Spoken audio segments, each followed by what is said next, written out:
अस्सलामुअलैकुम वरहमतुल्लाहि वबरकातुहू। अजीज दोस्तों, साथियों, मैं मोहम्मद शहजाद खान आप तमाम ही का अपने चैनल एचके डिवीजन में खैर मकदम करता हूँ। आप तमाम ही का तहे दिल से इस्तकबाल करता हूँ। उम्मीद करता हूँ आप तमाम ही खैराफियत से होंगे और खुश खुरम जिंदगी गुजार रहे होंगे। जैसा कि दोस्तों, हर एग्जाम में, हर इम्तहान में, हर स्कूली इम्तहान में, हर कॉम्पिटिटिव इम्तहान में एक टॉपिक ऐड किया जाता है और उस टॉपिक का नाम है दोस्तों कवायद। क्या नाम है दोस्तों? कवायद। ये कवायद का जो टॉपिक है दोस्तों, ये सभी एग्जाम में होता है, चाहे वो स्कूल के एग्जाम हो, जैसे क्लास 6, 7, 8, 9, 10, सेकेंडरी एजुकेशन, उनमें भी कवायद होता है। उसके बाद हम कंपटीशन एग्जाम में आते हैं, तो मान लीजिए राजस्थान के एग्जाम है, रीट है, सेकंड ग्रेड है, थर्ड ग्रेड है, दूसरे टेट के एग्जाम है, दूसरे जो भी सूबे हैं, दूसरे जो भी राज्य हैं, बिहार टेट है, झारखंड टेट है, यूपी टेट है, सभी में ग्रामर आती है। उसके अलावा थोड़े अप लेवल पे जाते हैं, सेकंड ग्रेड वगैरह है, या बीएड क्लासेस से भी पहले के कुछ जो क्या बोल सकते हैं एंट्रेंस के एग्जाम होते हैं, वहां पर भी। यानी कवायद एक ऐसा टॉपिक है जो लगभग सभी, जितने भी टॉपिक हैं, सभी में कवायद को ऐड किया जाता है। कवायद अपने आप में बहुत बड़ा टॉपिक है, बहुत ज्यादा तवील टॉपिक है, लेकिन हर एग्जाम, हर स्कूल, हर कंपटीशन के स्तर को, उसके मयार को देखते हुए ग्रामर का, इस कवायद का भी अपना एक क्या हो जाता है, एक लेवल चेंज हो जाता है। बात समझ में आ रही है दोस्तों आपके? तो आज हम दोस्तों पढ़ने वाले कवायद को शुरुआत से एंड तक। अब ये शुरुआत रहने वाला मामला क्या है वो मैं आपको थोड़ा समझाता चलता हूं। जैसे अलग अलग एग्जामों में, अलग अलग पैटर्न में कवायद को अलग अलग तरीके से इस्तेमाल किया जाता है।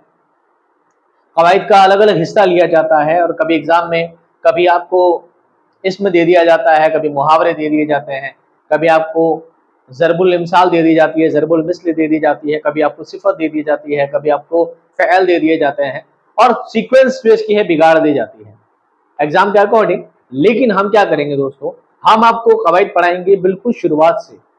एक कवायद का सिलसिला क्या है, कवायद शुरू कहाँ से होता है और कहाँ पे जाकर इसको किन किन बातों को एग्जाम में शामिल किया जाता है, हम पढ़ाएंगे आपको बिल्कुल सीक्वेंस के साथ। ये क्लास ना सिर्फ राजस्थान के लिए, ना सिर्फ रीट के लिए, REET, third grade, second grade, या UP TET, Bihar TET, Jharkhand TET, ये क्लास सभी में काम आने वाली क्लास है। इस क्लास को आपको बहुत ही ध्यान से और बहुत ही समझदारी के साथ सुनना है। तो सबसे पहले दोस्तों हम एक वर्ड के बारे में बात करते हैं, कवायद। सबसे पहले दोस्तों हम बात करेंगे सिर्फ इस छोटे से लफ्ज के बारे में। ये जो लफ्ज है दोस्तों, कवायद के बारे में बात करेंगे। सबसे पहले कवायद है क्या, कवायद है क्या, क्यों कवायद की जरूरत पड़ती है, क्यों कवायद को पढ़ना चाहिए, कवायद लफ्ज क्यों शामिल किया गया है, ये सारी बातें हम एक करके सबको क्लियर क्लियर जानते हैं। पहली बात है दोस्तों कवायद। कवायद को मैं लिख देता हूं, हिंदी में कवायद को बोलते हैं व्याकरण। क्या बोलते हैं दोस्तों? व्याकरण। इसी कवायद को दोस्तों बोलते हैं इंग्लिश में ग्रामर।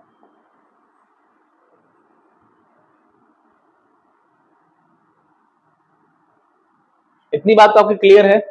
इतनी क्लियर है? इसी कवायद को उर्दू में कवायद बोलते हैं, हिंदी में व्याकरण, इंग्लिश में इसको बोलते हैं ग्रामर। ये जो कवायद लफ्ज दोस्तों बना है, ये कवायद लफ्ज दोस्तों बना है कायदे से। क्या किससे बना है दोस्तों? कायदा। एक है तो कायदा, ज्यादा है, इसकी जमा है कवायद। एक लफ्ज है कायदा, कायदे की जमा क्या है? कवायद। कायदे का मतलब क्या था दोस्तों? नियम। क्या होता दोस्तों? नियम। इसी कायदे को इंग्लिश में बोलते हैं रूल्स।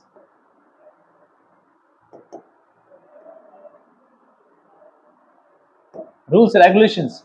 किसी भी काम को करने के लिए, दुनिया के किसी भी बड़े काम को अंजाम देने के लिए कुछ रूल्स, कुछ नियम, कायदे, कानून लगाए जाते हैं। उसकी बिना पर उसको काम करना एक अच्छा तरीका होता है, एक प्रोसेस होता है, और काम बड़े अच्छे बखूबी तरीके से अंजाम दिया जा सकता है। हम यहाँ पढ़ रहे हैं दोस्तों उर्दू जबान के बारे में, तो हम क्या करेंगे दोस्तों? उर्दू की कवायद पढ़ेंगे। हर जबान का अपना एक कवायद होता है, हर जबान की अपनी एक व्याकरण होती है, हर जबान का अपना एक ग्रामर होता है। इंग्लिश में जाएंगे तो ग्रामर पढ़ेंगे, ग्रामर में आप क्या पढ़ेंगे? नाउन पढ़ेंगे, प्रोनाउन पढ़ेंगे, ठीक है, वर्ब्स पढ़ेंगे, मॉडल्स पढ़ेंगे। आप हिंदी में जाएंगे, हिंदी में आप पढ़ेंगे संज्ञा पढ़ेंगे, सर्वनाम पढ़ेंगे, क्रिया पढ़ेंगे, विशेषण पढ़ेंगे, कारक पढ़ेंगे, विलोम शब्द पढ़ेंगे, बहुवचन पढ़ेंगे, सब पढ़ेंगे। जब आप उर्दू में जाएंगे तो उर्दू में आपको क्या मिलेगा? उर्दू में आपको क्या? इसम मिलेगा, जमीर मिलेगा, सिफत मिलेगा और फ़ैल मिलेगा। आपको यहाँ पे मुज़क्कर मुअन्नस मिलेगा, भाई जमा मिलेगा। सब चीज आपको उर्दू में पढ़नी है। इन सब चीजों को पढ़ने से पहले, इस कड़ी में आगे बढ़ने से पहले मैं आपको पहले बता चुका हूं, व्याकरण को उर्दू में कवायद कहा जाता है, कवायद को ग्रामर कहा जाता है। कवायद लफ्ज कायदे से बना है, कायदे का मतलब होता है नियम, यानी कि कुछ नियमों को एक नियम के सीक्वेंस में, नियम के तरीके से पढ़ना ही क्या दोस्तों क्या कहलाता है? कवायद कहलाता है। इस कवायद को पढ़ने से पहले, इस कवायद को पढ़ने से पहले एक लफ्ज मैं आपको दोस्तों और बताऊंगा, वो है जबान। कवायद क्या है? नियम है। मैं कुछ चार्ट बना के समझाता हूं आपको। कवायद क्या है? नियम है। नियम किसके हैं? भाषा के लिए। इसको कहेंगे हम कायदा, इसको कहेंगे जबान। ये दोनों एक दूसरे के लिए हैं। आपको बातें समझनी है दोस्तों ढंग से, ताकि आप बात लंबे तक चीजों को ढंग से डिटेल में जान सकें। हम पढ़ रहे हैं कवायद, तो कवायद पढ़ने से पहले, कवायद को भी पढ़ने से पहले हमें क्या पढ़ना है? जबान। क्या पढ़ना है? जबान। जबान को क्यों पढ़ना है? जबान क्या है? भाषा क्या है? जब तक आपको यही पता नहीं है कि बाप का नाम क्या है, तो बेटे का नाम जान के क्या करोगे? आप बेटे के बारे में सब कुछ पढ़ रहे हैं, लेकिन बाप के बारे में जानो सही, किसकी औलाद है, ये निकला क्यों है, ये कवायद हम पढ़ क्यों रहे? ये पढ़ इसलिए रहे क्योंकि हम जबान के बारे में जानते हैं। हम एक जबान के बारे में भी जानते हैं, और जबान भी हम कौन सी पढ़ रहे हैं दोस्तों? उर्दू। क्या पढ़ रहे हैं हम? उर्दू पढ़ रहे हैं। हम उर्दू पढ़ रहे हैं, उर्दू जबान पढ़ रहे हैं, इसलिए हम उर्दू का कवायद पढ़ रहे हैं। कवायद का मतलब नियम पढ़ रहे हैं। ये नियम उर्दू जबान को पढ़ने, लिखने, समझने के क्या क्या नियम है, ये सब हम जानेंगे। लेकिन पहले ये भी तो जानना जरूरी है, उर्दू जबान है क्या? उर्दू जबान है क्या?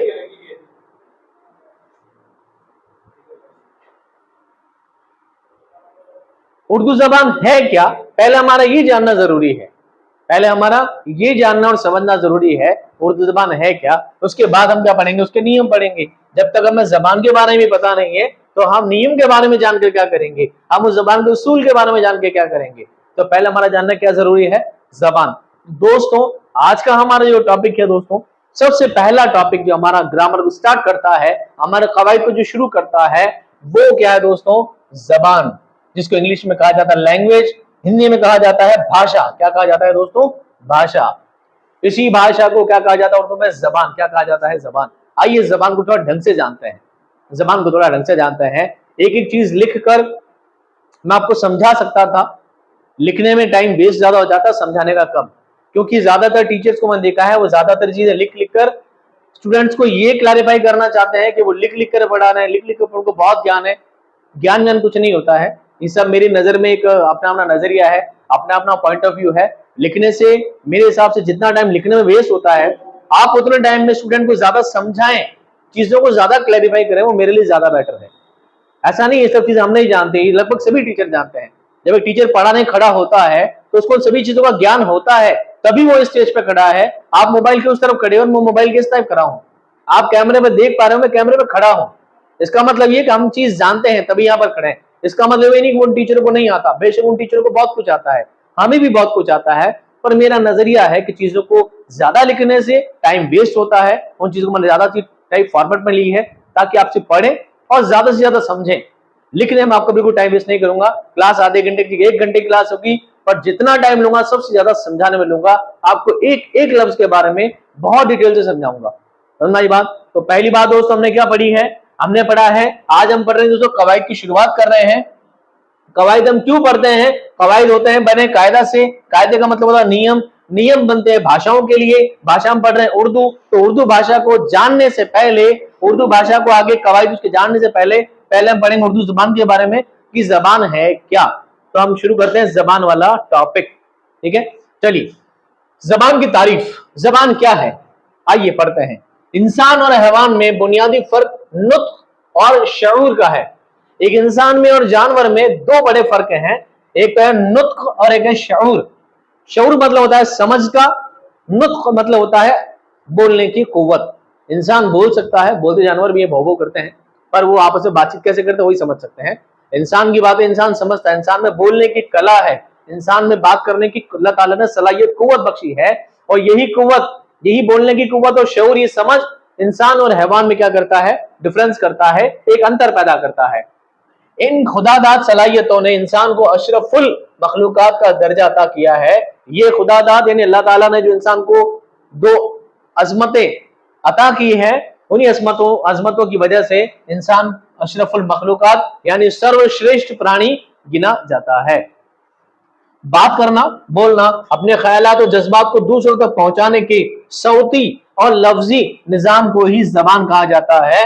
और ये चीजें कई बार टेट के एग्जाम में पूछ ली जाती है कि जबान की दुरुस्त या जबान की मुनासिब तारीफ कौन सी है। इसी तारीफ को घुमा बढ़ा कर, टेढ़ा मेढ़ा करके, तोड़ मरोड़ के पेश कर दिया जाता है। असल में तारीफ यह है, बात करना यानी बोलना और अपने ख्यालात और जज्बात को, अपनी भावनाओं को, अपनी सोच विचार को, अपनी क्रियाओं को, अपनी बातों को दूसरों तक पहुंचाने के सौती और लफ्जी, सौती साउंडेशन, साउंड के जरिए से, एक अजीब से संगीत के जरिए से, संगीत क्या, बोलना भी एक तरह का क्या है, लय है, संगीत एक मॉइस्चर पैदा करता है। आपका बोलना भी क्या करो दोस्तों, एक तरह का संगीत, एक वॉल्यूम है। ये वॉल्यूम जिसको बोलते हैं सौती और लफ्जी यानी शब्दों के जाल में जो निजाम बनाया जाता है, शब्दों के जरिए जो क्रिएशन होता है, यही क्या कहलाता है दोस्तों, जबान। क्या कहलाता है, जबान कहलाता है। समझ में आई? इस जबान को आगे कुछ मुहक्किक ने, उर्दू जबान के जो भाषा विशेषज्ञ हैं, वो आगे जबान की तारीफ क्या बयान करते हैं, ये एग्जाम में पूछी जा चुकी है, इसलिए मैं बयान कर रहा हूं। दो तीन आपको याद रखनी है, बहुत ज्यादा खास है। बकौल गोपीचंद नारंग, ये बहुत बड़े भाषा विशेषज्ञ हैं, माहिर लिसानियात हैं, ये फरमाते हैं जबान आवाजों और लफ्जों का मजमुआ है। जबान आवाजों और लफ्जों का मजमुआ, एक समूह है। दूसरा, बकौल डॉक्टर खलील सिद्दीकी कहते हैं जबान जिंदगी के लिए नागुज़ीर तो नहीं, लेकिन इंसान से इसकी वाबस्तगी कुछ इतनी ज्यादा हो चुकी है कि इसके बगैर इंसान का तसव्वुर भी नहीं किया जा सकता। बकौल डॉक्टर खलील सिद्दीकी फरमाते हैं, कहते हैं कि ऐसा तो नहीं है कि जबान के बगैर इंसान जिंदा नहीं रह सकता, लेकिन जबान को इंसान से इतना ज्यादा वाबस्ते, कितना जुड़ाव पैदा हो गया है कि बगैर जबान के इंसान, यानी बगैर बोलने चालने के इंसान का तसव्वुर भी नहीं किया जा सकता। ये कैसे मान सकते हैं वो बोल नहीं सकता और इंसान है। दुनिया में अलग मूक बधिर लोग भी होता है, ऐसी बात नहीं है। और बकौल सैयद एहतशाम हुसैन जी क्या फरमाते हैं, ये बताना तो बहुत मुश्किल है कि जबान किसे कहते हैं। इंसाफ कहते हैं, ये बताना तो बहुत मुश्किल है कि जबान किसे कहते हैं, लेकिन कुछ समझने के लिए ये कहा जा सकता है कि जबान आवाजों के ऐसे मजमूए का नाम है, ऐसे मजमूए का नाम है जिसे इंसान अपने ख्याल दूसरों पर जाहिर करने के लिए इरादतन निकालता हो, इरादा करता है। मैं आपसे बोल रहा हूं, मैं आपसे बात कर रहा हूं, मैं पढ़ा रहा हूं, मैं कुछ मुंह से निकाल रहा हूं, ये मेरा इरादा है कि मैं कुछ चीज आपके सामने पेश करूं। इरादतन अपनी मर्जी से इंसान क्या करता है, जो लफ्ज निकालता है, जो आवाजें निकालता है, इन आवाजों, इन लफ्जों के समूह को, एक संग्रह को, इस फाउंडेशन को क्या कहा जाता है दोस्तों, जबान कहा जा सकता है। और वैसे जबान की परिभाषा बयान करना कोई आसान चीज नहीं है, इसको बयान नहीं किया जा सकता है। जबान एक आला नुत्क का जरिया है। इस लफ्ज को जबान यानी भाषा, लैंग्वेज, और जबान यानी जीभ, दोनों के लिए इस्तेमाल किया जाता है। उर्दू में दोस्तों एक वर्ड है जबान, क्या है, जबान। इस जबान के दो मानी हैं, एक जबान भी है, दूसरा जबान भी है, और दोनों को जबान ही कहा जाता है। दोस्तों को दोनों को जबान ही कहा जाता है, लेकिन दोनों का मतलब अलग अलग है। एक जबान को आला नुत्क, नुत्क यानी बोलने का टूल्स, स्पीचिंग टूल्स, बोलने का आला कैसे, यंत्र कह सकते हैं, बोलने का यंत्र है जबान। एक जबान को क्या कहा जा सकता है दोस्तों, भाषा कहते हैं। जबान को हिंदी में क्या कहते हैं, भाषा कहते हैं। दूसरा जबान जो हमारे मुंह में होती है, इस जीभ को भी जबान ही कहा जाता है। जबान के दोनों ही मानी होते हैं। जबान को उर्दू में जीभ भी कहा जाता है, जबान को ही क्या कहा जाता है, भाषा भी कहा जाता है। यानी जबान को टंग के लिए इस्तेमाल किया जा सकता है, जबान को लैंग्वेज के लिए भी इस्तेमाल किया जा सकता है। जबान सौती अलामतों का वो निजाम है जिसे इंसान मुआशरे में अपने ख्यालात के इजहार के लिए इस्तेमाल करता है। गोया जबान आवाजों का ऐसा मजमुआ है जिसमें कवायद की तरतीब होती है। ये बात आपको ध्यान रखनी है। जबान क्या है दोस्तों, कवायद की तरतीब का मजमुआ, यानी कायदे, कुछ नियम है, कुछ तरीका है, कुछ प्रोसेस है, उस प्रोसेस को ही जबान कहा जाता है। अदरवाइज वो जबान नहीं है, अदरवाइज वो जबान नहीं है। आपको पता है दुनिया में दो चीजें होती, बोली को जबान। जबान का कवायद होता है जबकि बोली का कवायद नहीं होता। जबान बड़े पैमाने पे बोली जाती है, बोली छोटे क्षेत्र में बोली जाती है। मारवाड़ी बोली है, राजस्थानी बोली है, ठीक है, ये सब क्या है, बोलियां हैं। लेकिन भाषा क्या है, उर्दू भाषा है, हिंदी भाषा है, इंग्लिश भाषा एक लैंग्वेज है। लफ्ज जबान के लिए अरबी में लिसान लफ्ज राइज है, जिसकी जमा अलसिना है, और जबान के इल्म को जानने वालों को माहिर लिसानियात यानी भाषा विशेषज्ञ कहा जाता है।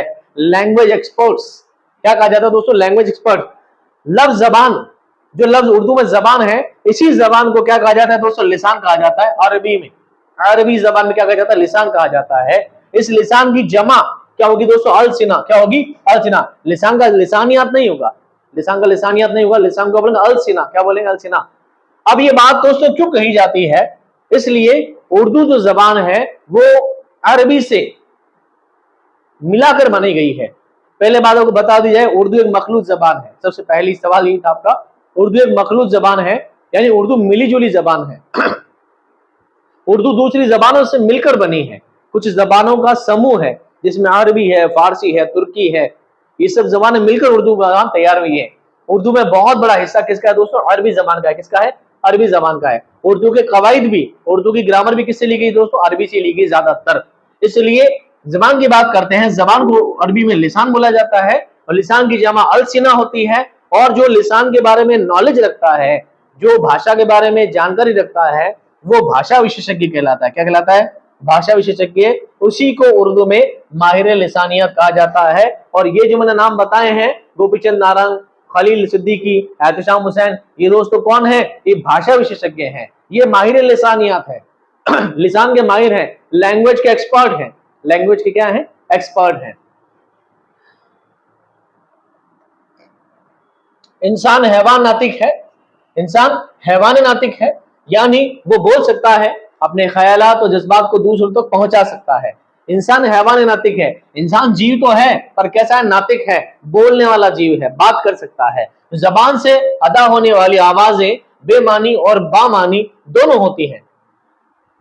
जबान से निकलने वाली जो आवाजें होती है, एक का तो मतलब होता है और एक बिना मतलब की बातें भी होती है जो इंसान बोला करता है। उसके दो मीनिंग है, बात बताऊंगा हम आपको।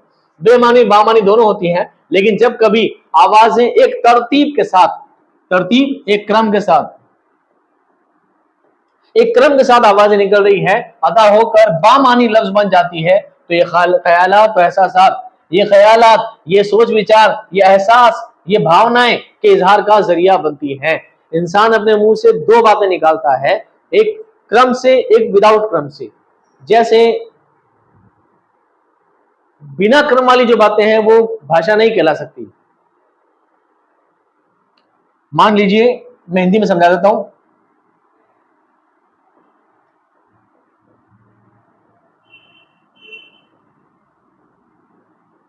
अगर लिख दिया घर गया हामिद, घर गया हामिद, बताओ भाषा में यूज होगा? नहीं होगा। क्यों नहीं होगा? क्योंकि इनका कोई सीक्वेंस नहीं है, इनकी कोई तरतीब नहीं है। लेकिन इसी को थोड़ी तरतीब चेंज करके इसको सही तरीके से लिख दिया जाए, हामिद घर गया। हमने किया कुछ नहीं है, वही बातें जो पहले मुंह से बोली थी, घर गया हामिद, उसी को मैंने हामिद घर गया। इस बात को बताने से पता लग रहा है कि तरतीब में बात को बयान करने से, एक तरतीब में बात को कहने से अपनी भावनाएं प्रकट की जा सकती है, अपनी बातों को एक्सप्रेस किया जा सकता है। यही चीज दोस्तों क्या कहलाएगी? ग्रामर कहलाएगी। बात समझ में आ गई दोस्तों? चलिए आगे बढ़े।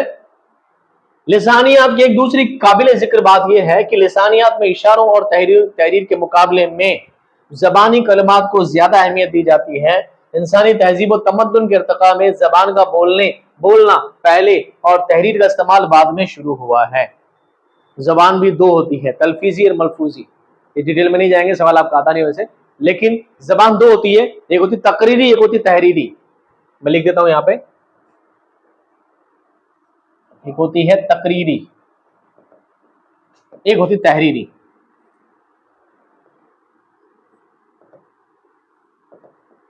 ठीक है, जबान दो होती। लिसानियात के एक दूसरे काबिल जिक्र बात क्या है? लिसानियात जो है दोस्तों, इशारों और तहरीरों के मुकाबले में इशारे करने से बेहतर, इशारा भी जबान होती है दोस्तों, इशारा भी एक जबान है। वो क्या है मैं आपको डिटेल में समझाता हूँ, आगे वर्ड आएंगे उसके बारे में। इशारा भी जबान है, तहरीर भी जबान है, ये लिखा हुआ ना, ये भी जबान ही कहलाएगी। लेकिन इन सब से पहले, इन सब के मुकाबले में जबानी कलिमात जो मुंह से बोली जाती है भाषा, वो सबसे ज्यादा मैटर करती है। वो सबसे ज्यादा क्या करती है, मैटर करती है। बाकी चीजें इतनी ज्यादा अहमियत की हामिल नहीं है। तो जबान दो होती है, तकरीरी और तहरीरी। तहरीरी से पहले किसको अहमियत दी जाती है, तकरीरी को अहमियत दी जाती है, यानी जो बोलने वाली जबान है उसकी जबान में ज्यादा अहमियत है। अब बात करते हैं दोस्तों जबान वर्ड के बारे में। जिन आवाजों के जरिए इंसान अपने एहसासात और ख्यालात को मुंतकिल करता है, यानी दूसरों तक पहुंचाता है, यही जबान कहलाती है। जिस तरह एक इंसान अपने ख्यालात को, अपने सोच विचार को, अपनी भावनाओं को एक्सप्रेस करता है, लोगों में जाहिर करता है, किसी को बयान करता है, वही चीज क्या कहलाती है, वो जबान कहलाती है। जैसे हिंदी में बयान करना, उर्दू में बयान करना हो तो मैं भूखा हूं, मैं भूखा हूं यानी मुझे भूख लग रही है, इसका मतलब ये। इंग्लिश में कहता I am hungry, I am hungry, यानी बात तो मैंने दोनों एक ही बात कही है, लेकिन अलग अलग भाषाओं में, एक मैंने उर्दू में बोला है, एक मैंने इंग्लिश में बोला है। इससे पता लगता है कि कौन सी जबान में क्या, लेकिन बात दोनों से समझ में तो आ गई ना। किसी भी जबान में चिंग चांग चुंग, आपको समझ में नहीं है कि मैंने क्या बोला, ये मुझे पता नहीं मैंने क्या बोला, ये चाइनीज को पता होगा मैंने क्या बोला। क्यों, हर मयार की, हर देश की, हर क्षेत्र की एक अलग अलग भाषा होती है, और वो लोग उस भाषा में पलते हैं, बढ़ते हैं, उसी को समझते हैं। तो वो भाषा सिर्फ कहां काम आती है, जब भाषा से तरसील हो सके, संप्रेषण हो सके, एक भाषा से दूसरे भाषा को, एक जबान से दूसरे जबान को समझाया जा सके। अपनी भावनाओं को, अपने जज्बात को, अपने एहसास को, अपने विचार को मुंतकिल करना, ट्रांसफर करना ही क्या कहलाता है दोस्तों, जबान कहलाता है। लेकिन बात क्या है, इसकी तीन बुनियादी अकसाम होती है। जबान कितनी तरह की होती है दोस्तों, तीन तरह की। जबान कितनी तरह की होती है, तीन तरह की। सर अभी तो आपने बताया था दो तरह की, वो दो तरह की किस्म होती है, अलामत वाली में दो होती है। बाकी जबान की बुनियादी कितनी अलामत होती है, बुनियाद कितनी है जबान की, तीन है। पहली है इशारों की जबान, दूसरी आवाजों की जबान, और तीसरी है अलामतों की जबान। जब तक आप जबान को ढंग से नहीं समझेंगे, आप कवायद को आगे नहीं समझ पाएंगे, कवायद क्या है। तो पहले क्या है दोस्तों, इशारों की जबान, दूसरी है आवाजों की जबान, तीसरी है अलामतों की जबान। अब ये क्या क्या है, एक एक करके समझते हैं। पहले बात करते हैं दोस्तों इशारों की जबान। पहला पॉइंट, इंसान जब अपने ख्यालात को इशारों के जरिए पहचानता है, यानी अपने जिस्म के आज़ा से, आज़ा यानी अंग, अंग की हरकत के जरिए अपने ख्यालात को पहुंचाता है, तो यही इशारों की जबान कहलाती है। इशारों की बुनियादी इकसाम बसरी, समाई और लम्स है। जबान की नशोनुमा का इब्तदाई मरहला इशारों की जबान है। आप दोनों तीनों बातों को ढंग समझो। जबान का जो पहला मरहला है, आपको पता है बहुत पुराना जमाना था, कदीम जमाना, जब भाषा का विकास नहीं हुआ था, जब भाषा पैदा नहीं हुई थी, तब लोग अपना इजहार कुछ आवाजों से, कुछ इशारों से एक दूसरे को बातें समझाया कर देंगे। काम तो चलता ही होगा, एक दूसरे में संप्रेषण का कुछ तो जरिया होगा। ऐसे तो नहीं डायरेक्टली सारी भाषाएं डेवलप हो गई, ऐसा तो कभी नहीं हुआ। तो जो पहला जो जरिया था, भाषा का जो पहला जो नशोनुमा थी, भाषा के विकास का जो पहला चरण था, मरहला मतलब चरण, मरहला मतलब चरण, नशोनुमा मतलब विकास। भाषा के विकास का जो पहला चरण था दोस्तों, यही पहला चरण क्या है दोस्तों, ये पहला चरण है इशारों की जबान। इशारों में जब इंसान अपनी बात को दूसरे से कह देता था, वही क्या कहलाती थी दोस्तों, इशारों की जबान कहलाती थी। और इशारों की जबान भी तीन तरह की होती है, बसरी, समाई और लम्स। बसरी का मतलब होता है दोस्तों देखने वाली,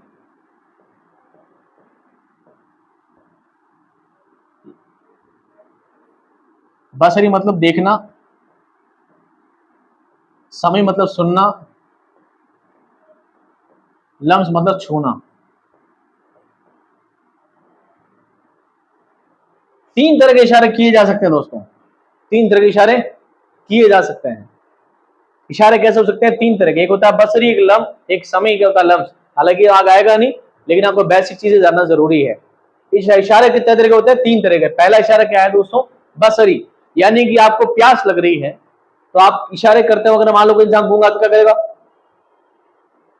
क्या समझेगा, पानी पीना है, या आप समझ जाएगा हाँ पानी, यानी अगले ने देख लिया, अपने हरकत से, जिस्म के आजा से, अपनी आंखों से, हाथ से, दांत से, मुंह से, पैर हिलाकर, हाथ हिलाकर, खोपड़ी हिलाकर, कुछ भी करके वो इशारा करे, तो समझ जाइए कि इशारों की जबान है। क्या इशारों की जबान है, इसका पहला जो जुज है वो है बसरी, देखने वाला। वो क्या है, देखने वाली जबान क्या है, इससे पता लग जाता है कि अगले की जरूरत क्या है।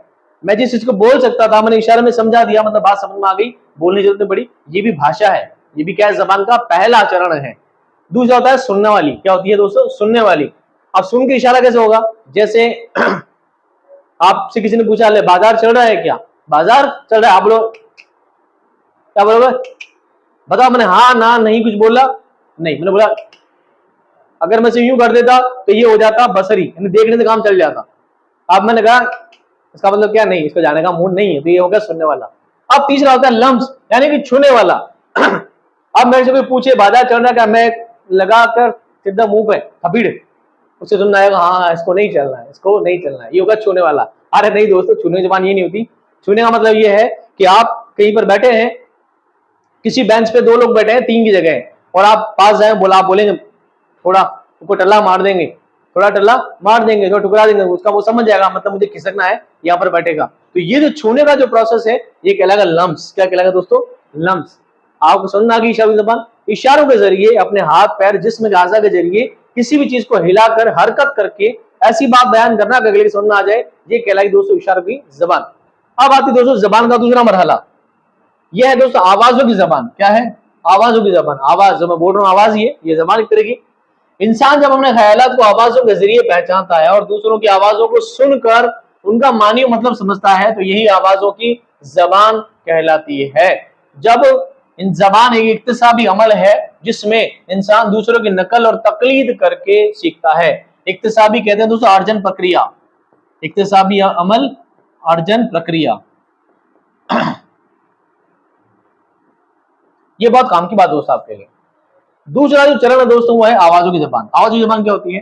जब इंसान अपनी बातों को, आवाजों को, मुंह से आवाज निकाले, उस आवाज का कुछ मतलब हो, अगले के समझ में भी आना चाहिए। ऐसा नहीं हो कि आपको किसी को समझा रहे हैं, आपको बोलना है पानी पीना, आप बोले टर टर टर, अगला समझे नहीं टर का मतलब क्या है। तो आपके वर्ड्स का मतलब भी होना चाहिए, उस वर्ड का, उस चीज का, उस आवाज का एक मानी हो, अगला समझ सके और वापस उसका जवाब भी दे सके, उस बात का जवाब भी दे सके। तो यही क्या कहलाएगी दोस्तों? आवाजों की जबान कहलाएगी। एक नोट डाला है, जबान एक इक्तिसाबी अमल है, इक्तिसाबी अर्जन प्रक्रिया है, और तकलीद कहते हैं नकल। आपने देखा होगा दोस्तों, अंग्रेजों के बच्चे होते हैं छोटे छोटे से, या मान के चलिए 4-5 साल के, 6 साल के, इंग्लिश में बोलते हैं जी mom I am so angry today why the sun. अब आप सोचते हमारे यहाँ तो 12th क्लास का बच्चा, उसकी अंग्रेजी नहीं आती, उसको बोलता to the headmaster I beg to say that. वो ऐसी फ्लो में क्यों नहीं बोल पाता है? क्यों? क्योंकि जबान एक अर्जित इक्तिसाबी अमल है, जबान एक अर्जन प्रक्रिया है जो कि नकल करके सीखी जाती है। छोटा बच्चा क्या करता है, जब घर वाले बोलते हैं उसको बोलना सिखाते हैं, बोल पापा पापा पापा, बोल मम्मी मम्मी, जैसा रिपीट करते हैं बच्चा उस चीज को वापस क्या करता है, अर्जन करता है, एक कॉपी करता है। ये कॉपी करने का जो प्रोसेस है दोस्तों, यही कहलाता है जबान का अर्जित इक्तिसाबी अमल। जबान एक इक्तिसाबी अमल है, अर्जित प्रक्रिया है। इंसान देखने से, सुनने से, रिपीटेशन से, बार बार उसकी तकलीफ करके इंसान जबान सीखता है। आखिर में दोस्तों अलामतों की जबान क्या है? अलामत की जबान जो सबसे ज्यादा इंपॉर्टेंट है, जिसके बारे में हम पूरी बात पढ़ रहे हैं, यहीं से ग्रामर का आपका चैप्टर स्टार्ट होगा। ये जबान का आखिरी मरहला है, यानी इसके आगे जबान बड़ी नहीं है अभी तक। इंसान ने उन आवाजों को, इन आवाजों को जब तहरीरी शक्ल में इस्तेमाल किया तो यही अलामतों की जबान बन गई। जबान की तामीर जुमलों पर मुश्तमिल होती है। ये जुमले अल्फाज से और ये अल्फाज हरूफ से मिलकर बनते हैं। अब ये जबान का आखिरी मरहला है, यानी जबान बोलते बोलते जब इंसान ने जब उस चीज को लिखावट में कुछ तहरीरी अलामतों में जब शामिल कर लिया, तो दोस्तों वो क्या कहलाई, तहरीरी शक्ल क्या कहलाई, अलामतों की जबान। जैसे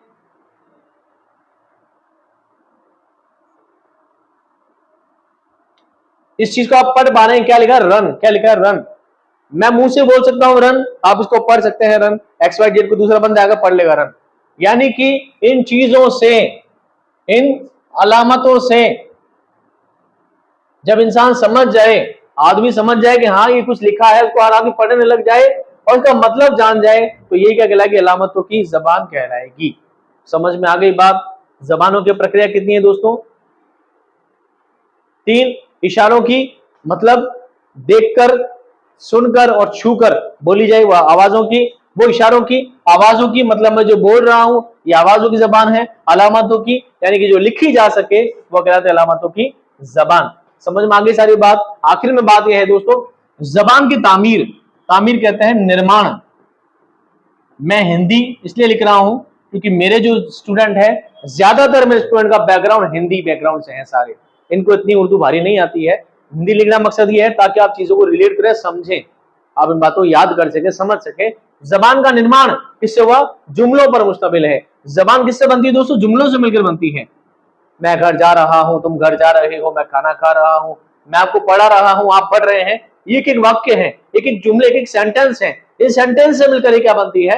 जबान बनती है। लेकिन ये सेंटेंस किससे बनते हैं? ये जुमले जो है, ये सेंटेंस है, ये अल्फाजों से मिलकर बनते हैं। किससे बनते हैं? अल्फाज से। और अल्फाज किससे मिलकर बनते हैं दोस्तों? हुरूफ से। इसका मतलब सबसे छोटी चीज क्या है? हुरूफ है। हुरूफ मतलब क्या है? अलीफ, बे, ये हुरूफ है सब छोटे। इससे बढ़ के क्या बनेगा? इससे बनेगा, बड़े बनकर बनेगा घर, ये हो गया लफ्ज। और जब इसको और आगे बढ़ेंगे, जुमला क्या होगा? चल। अब ये पूरा सेंटेंस हो गया। अब घर चल। सबसे छोटा क्या होगा? अब अलीफ बाई, छोटे छोटे हर्फ होंगे, और से बड़ा हो जाएगा लफ्ज, और लफ्ज से बड़ा होगा जुमला। और जुमले से मिलकर क्या बनती है दोस्तों? जबान का तामीर, जबान की तामीर होती है। यहां पर दोस्तों सारी बातें क्लियर। अब आते हैं आखिरी बात पर। ये मैं पूरा बोर्ड लिख देता हूं यहाँ पे साइड में, IMP, इतना मोटा मोटा, इतना मोटा दिख जाएगा दोस्तों। चलिए, ये पेज सबसे IMP है क्योंकि ये सवाल बहुत सारे एग्जाम में, बहुत सारे कॉम्पिटिटिव एग्जाम में घुमा फिरा कर कई बार पूछा गया है। मैं आपको तीनों लाइन क्लियर कर देता हूं। किसी भी जबान की सबसे छोटी लेकिन मुकम्मल इकाई क्या होती है? जुमला होती है। देखो, लाइनें तीनों सेम है। मैंने एक एक वर्ड को थोड़ा ग्रीन करके समझाता हूं, आपको अलग से समझ जाएगा। मुकम्मल इकाई, बामानी इकाई और इकाई। अब आते हैं ऊपर रेड पर। किसी भी जबान की सबसे छोटी, कोई भी जबान को जब छोटा किया जाएगा, एक सबसे छोटी चीज क्या हो सकती है? जबान। किताब लिखी जा सकती है। किताब में सबसे छोटी चीज क्या होगी? किताब में सबसे छोटी एक पेपर हो सकता है। एक पेपर छोटा, एक पेपर छोटा, एक पैराग्राफ हो सकता है। पैराग्राफ में छोटी एक लाइन हो सकती है। लाइन से छोटा एक वाक्य, एक सेंटेंस हो सकता है। अब सेंटेंस से छोटा क्या होगा? और सेंटेंस छोटा पर बात ही कंप्लीट नहीं होगी। तो जबान की सबसे छोटी लेकिन मुकम्मल इकाई, ध्यान देखना, मुकम्मल इकाई, कंप्लीट इकाई, सबसे छोटी इकाई क्या है दोस्तों? वो है जुमला। क्या है? जुमला है। क्या है?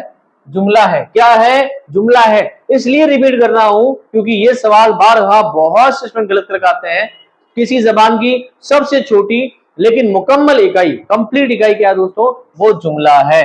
दूसरी बात, किसी भी जबान की सबसे छोटी लेकिन बामानी इकाई, ऐसी इकाई जिसका कोई मतलब निकलता हो, ऐसी इकाई जिसका कोई मतलब निकलता हो, वो क्या कहलाएगी दोस्तों? लफ्ज। क्या होगी? लफ्ज। और आएगी, किसी भी जबान की सबसे छोटी इकाई कौन सी है? वो हुरूफ है। समझ में आ गई बात? अगर आपने सवाल इतना ही पूछा एग्जाम में, किसी जबान की सबसे छोटी इकाई क्या है, सीधा सीधा जवाब देना हुरूफ। हुरूफ से छोटा कुछ ही नहीं है। हुरूफ छोटा कुछ नहीं। बताओ, अलीफ से छोटा क्या होगा? काट दोगे क्या अलीफ को? बैठ के अलीफ के दो टुकड़े कर दोगे क्या? अलीफ से छोटा कुछ नहीं है। बे से छोटा कुछ भी नहीं है। बे छोटा कुछ भी नहीं है। बे बस छोटा है, इससे छोटा कुछ नहीं हो सकता। इससे छोटा कुछ भी नहीं हो सकता। ये जबान की सबसे छोटी इकाई क्या है? हुरूफ है। क्या है? हुरूफ। हुरूफ से बढ़कर पूछा जाए किसी जबान की सबसे छोटी इकाई, तो है, लेकिन छोटी इकाई का मतलब होना चाहिए। बताओ, अलीफ का कोई मतलब है? नहीं है। बे का मतलब है? नहीं है। लेकिन बताओ,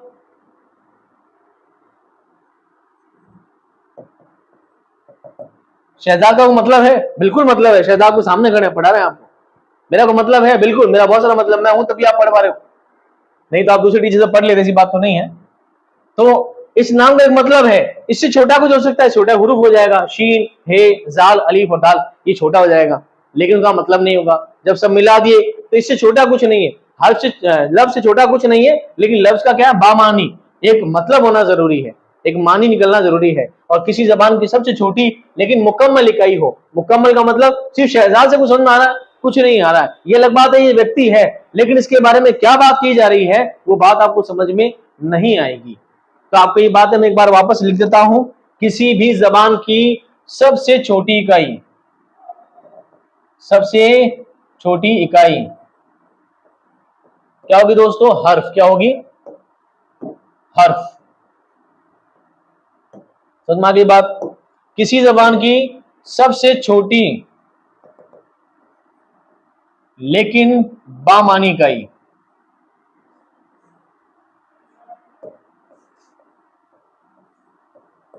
क्या होगी दोस्तों? बामानी इकाई की लफ्ज, क्योंकि उसका कुछ मतलब निकलना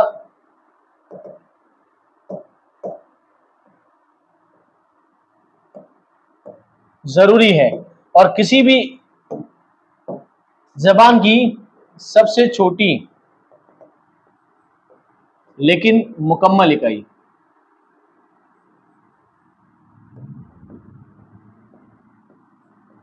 क्या होगी दोस्तों? होगी जुमला। उम्मीद करता हूं दोस्तों सारी बात आपके समझ में आ गई होगी, और ये बात आपको बहुत ही ध्यान से रखनी है। जबान से रिलेटेड आप ये कहेंगे सर जबान तो हमारे टॉपिक में है ही नहीं, है ना? ये बात आप बोलेंगे सर जबान तो हमारे टॉपिक में है ही नहीं, जबान तो आपने पढ़ा ही क्यों? जबान आपके टॉपिक में नहीं है, जबान आपके सिलेबस में नहीं है।